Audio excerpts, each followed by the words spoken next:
Hello, BookTube. Well, it's back at long last, the Mayberry Book Club, where Matthew at his channel, Mayberry Book Club, I'll leave a link down below. Matthew and I decided to make his channel name a reality by doing a little book club for two. We took a hiatus for a while. I'm notoriously unreliable at the end of every year, and we had a slow start getting to things this year, but now we're back on track, and we are once again venturing into territories that we've been in before, which is graphic novels. Matthew's read hardly any, and he seems open to the idea, so I proposed a few. We've had some ups and some downs. We are reading a lot of the author that we're reading today, Frank Miller, who can be hit or miss, depending on what kind of a mood he's in, if that's the euphemism that we want to use. And for the month of February, we are reading a run on Daredevil that was written by Frank Miller and drawn by David Mazzucchelli.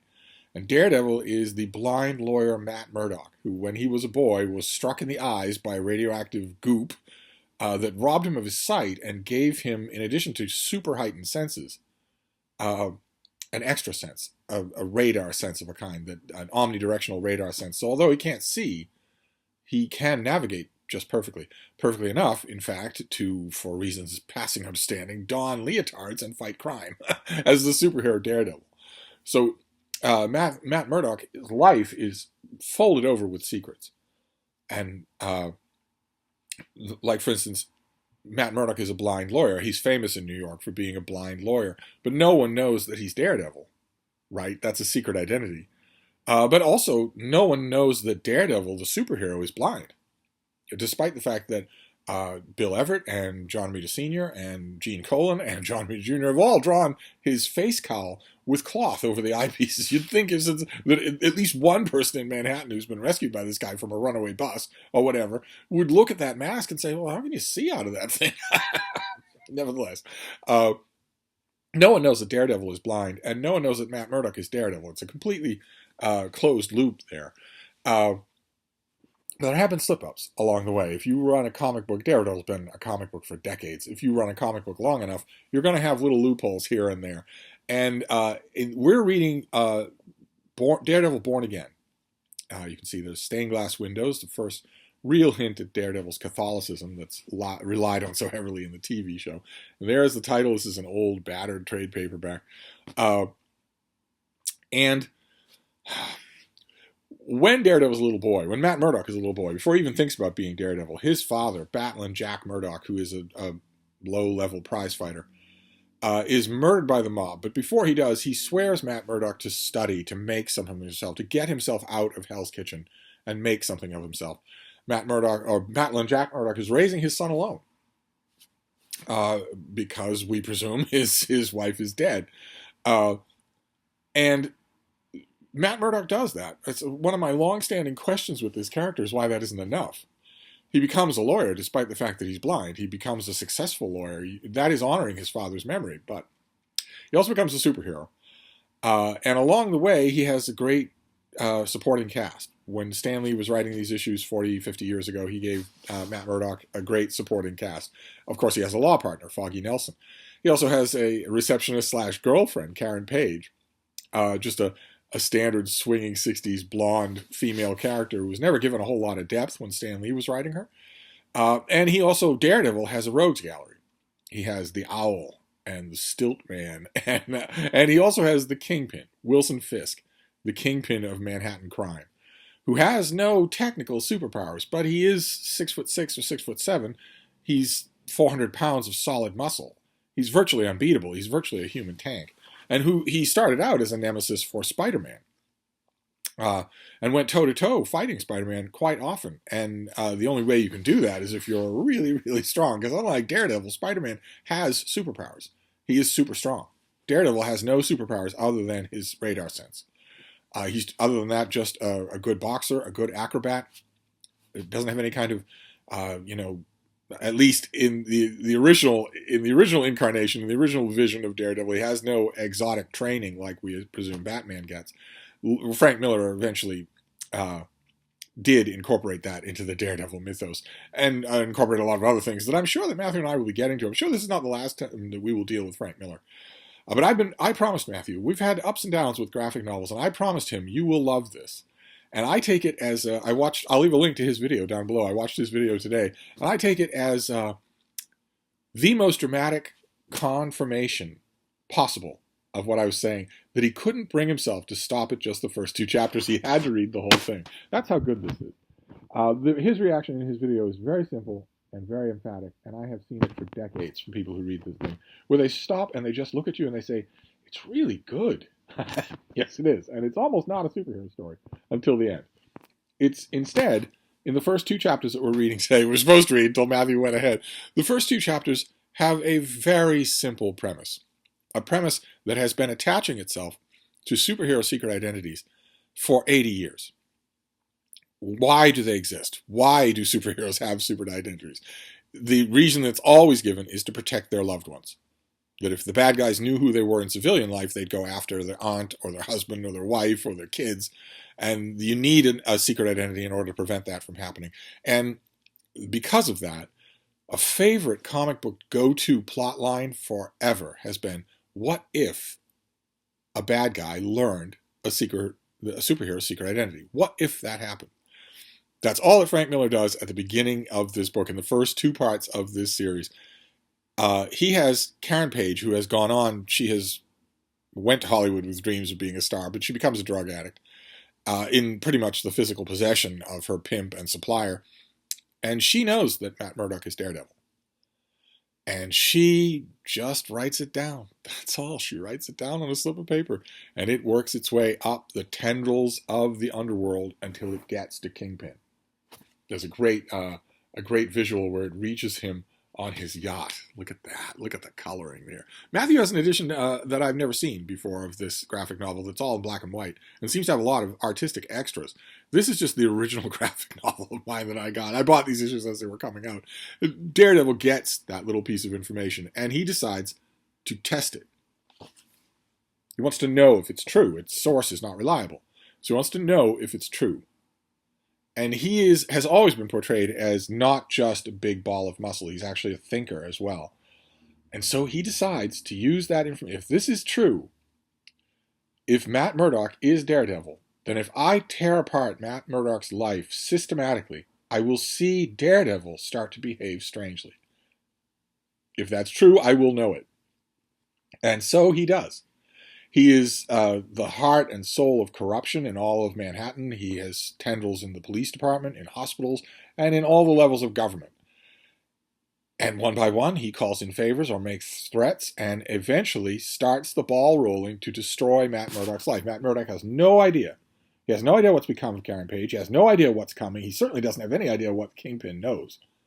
But suddenly, his credit card is stopped. Suddenly, his own lawyer is telling him, you're in awful hot water here. We don't know where these charges are coming from, but they seem valid. Suddenly, he's on trial for his freedom and his license to practice law. Suddenly, all the people around him are not threatened in the classic sense that we've always been told. That, you know, if the villain knows my secret identity, the first thing that will happen is that my wife will get killed. The people around him are not threatened. Instead, his life is destroyed. Suddenly, his assets are frozen. Suddenly, he's locked out of his apartment. Suddenly, he isn't a lawyer anymore. Suddenly, all the basic tenets of his world, one by one, are taken away. And we get great visuals here. The artwork by David Mazzucchelli here is fantastic. We get great visuals of the Kingpin just sitting back and watching it all. Just watches it happen. Every chapter starts like this, with an overhead view of Matthew Murdock. Now that's how chapter 1 starts, where he's in his fairly swanky apartment. And by the time we get to the beginning of the second chapter here, things have radically changed because his whole life has been removed. The second chapter starts with him in a seedy tenement. Where what's the quote? I plan to staying at the plaza. That was before I discovered that the IRS had made my credit card so much worthless plastic. Left me with $10 to my name. I found a hotel that made change. This is needless to say all throughout this graphic novel. This is New York. Those of you who are young, those of you who were born in the 21st century, will not even recognize the New York that is the background for this whole graphic novel. First of all, payphones. I'm not sure that any of you have ever used a payphone if you're in that demographic. But also the universal crime. Hell's Kitchen, the area of New York where we're told Matt Murdock is from, was a nightmare at this time. New York City, just in general, was a nightmare. I was actually on a side street in Hell's Kitchen when I myself was mugged right around the time these issues were coming out. It was not a successful mugging in my case, but it happened all the time. It was a byword. If you watch pop culture movies from the time period, and you'll get a real good sense of what they were just copying from the headlines. That's all. New York was a cesspit until a ruthless plutocrat took over the city, took lots of extra legal power into his own hands, and basically expelled everybody who wasn't a millionaire. You'll clean up your city pretty quick if you do that. You'll also remove a lot of what makes it valuable, but that's a rant for another day. The key thing to remember in these early chapters, first of all, they aren't superhero stories at all.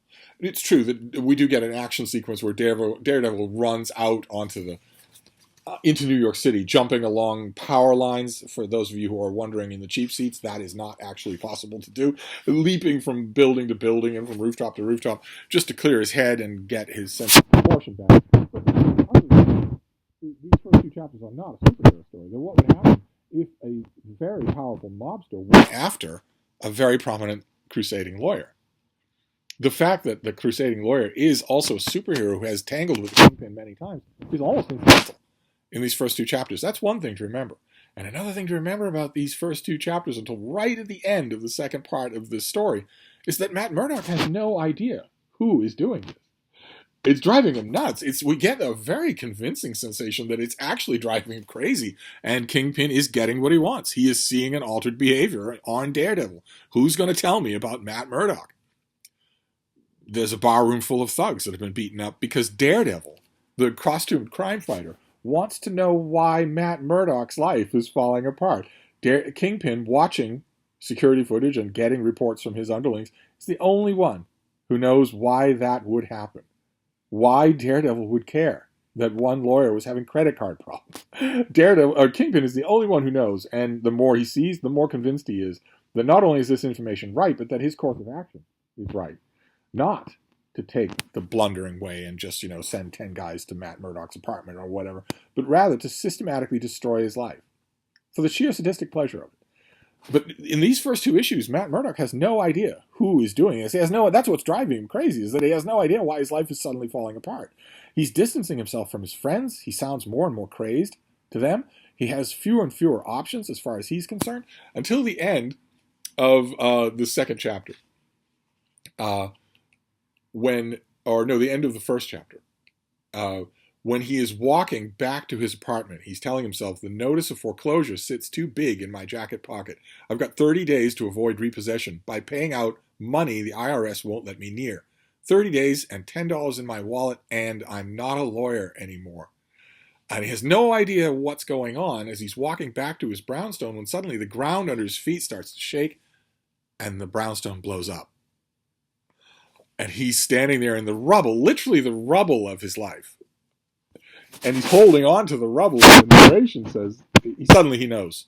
Suddenly he knows everything. Suddenly everything makes sense to him. He didn't have any idea, but now he thinks the word Kingpin. And he says, the destruction of his life, it was a fine piece of work. You shouldn't have signed it. Because blowing up a house is a very mobster thing to do. Suddenly Matt Murdock knows who his enemy is. And in the second issue, in full health, not mental health, but in full physical health. He's not in full mental health. He is slowly being driven off the rails. That's what makes this so impressive. These two issues is that he's not shown to be some sort of Captain America paragon who never loses his moral compass. As his life falls apart, it rips him to pieces. And he goes to the Kingpin's headquarters. The Kingpin is actually talking to an underling and says, I envy you, you blessed little worm. You have witnessed the death of a noble man. The pleasure of his coming attack will be nothing compared to this. And the underling says, you think he'll come here? And the Kingpin says, I know it. And Matt Murdock does. He goes to the Kingpin's towering office building, and they fight. Now, I am of the opinion, I know that Daredevil fans don't like this, I am of the opinion that Daredevil would have no chance in combat against the Kingpin. I know if you've only watched the TV show, you know that it turns out very differently there. But the Kingpin in the comic books is twice the size, 3 times the size of Vincent D'Onofrio in the show on TV, and is, 800 pounds of solid muscle. There is no possible way that Daredevil could beat him. Daredevil is a fairly good boxer, a fairly good acrobat. He has no superpowers. I know in the Daredevil movie with Ben Affleck, he beats the Kingpin. In the Daredevil TV series, he beats the Kingpin. But in reality, with the two of them facing off against each other like that, both of them ready, both of them prepared, he wouldn't have a chance. And he doesn't.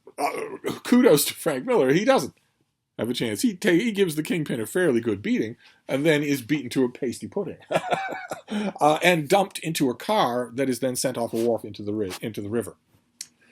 And when the cab is finally discovered, there's an empty liquor bottle placed next to him. It's meant to be the final nail in the coffin. But when the cab is discovered, there is no corpse.